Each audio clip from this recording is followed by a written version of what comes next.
चलिए, एक ऐसी स्थिति की कल्पना करते हैं जहां जनता पर कोई खतरा मंडरा रहा हो और वो भी तुरंत। ऐसे में क्या कोई ऐसी शक्ति है जो इंतजार किए बिना फौरन कार्रवाई कर सके? आज हम कानून की ठीक इसी आपातकालीन शक्ति यानी धारा 16(1) को समझने वाले हैं। तो सोचिए, एक गंभीर खतरा है, हर पल कीमती है। ऐसे में सिस्टम को कौन संभालेगा? किसके पास ये पावर है कि वो तुरंत एक्शन ले?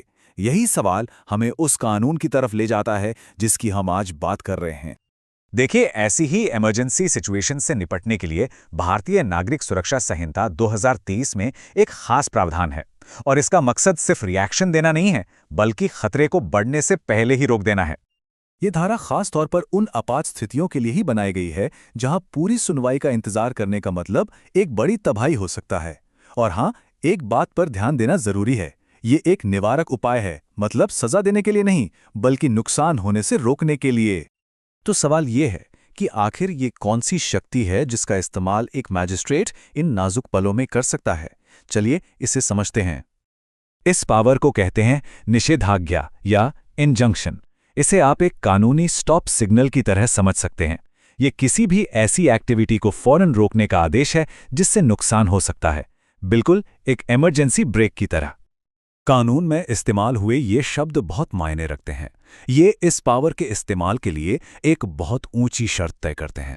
मतलब साफ है, इसका उपयोग किसी छोटी मोटी असुविधा के लिए नहीं हो सकता, बल्कि सिर्फ तब जब खतरा असली हो, तत्काल हो और गंभीर हो। तो ये पावर असल में काम कैसे करती है? चलिए, कानून के हिसाब से इसकी पूरी प्रक्रिया को स्टेप बाय स्टेप समझते हैं। देखिए, कानून ने खतरे से निपटने के लिए एक बिल्कुल साफ 3 स्टेप की प्रक्रिया बताई है। इससे ये पक्का होता है कि कार्रवाई भले ही तुरंत हो, लेकिन वो हमेशा व्यवस्थित और नियमों के दायरे में हो। और यही प्रावधान इस आदेश को असली ताकत देता है। अगर कोई व्यक्ति आदेश को मानने से इनकार कर दे तो मजिस्ट्रेट के पास खुद खतरा रोकने का अधिकार होता है। इसका मतलब यह है कि जनता की सुरक्षा किसी एक व्यक्ति की मर्जी पर निर्भर नहीं कर सकती। लेकिन एक सवाल उठता है, उस अधिकारी की रक्षा कौन करता है जिसे इतनी तेजी से इतने बड़े जोखिम वाला फैसला लेना पड़ता है? अच्छी बात यह है कि कानून इसका भी ध्यान रखता है। कानून में ये एक बहुत जरूरी सुरक्षा कवच है। इसका मकसद अधिकारियों को हिम्मत देना है कि वे संकट के समय बिना किसी डर के तेजी से और निर्णायक रूप से काम कर सकें, क्योंकि अगर अधिकारी ही डरेंगे तो जनता की रक्षा कौन करेगा? इसका सीधा सीधा मतलब ये है कि जब तक मैजिस्ट्रेट का इरादा जनता की रक्षा करना है और उन्होंने नेक नियति से काम किया है, कानून उन्हें किसी भी तरह के मुकदमों से बचाता है। यहाँ नियत सबसे ज्यादा जरूरी है। आखिर में ये पूरा कानून शासन में एक बहुत ही बुनियादी चीज को संतुलित करने की कोशिश है। एक तरफ है जनता की सुरक्षा और दूसरी तरफ है शक्ति का सही इस्तेमाल।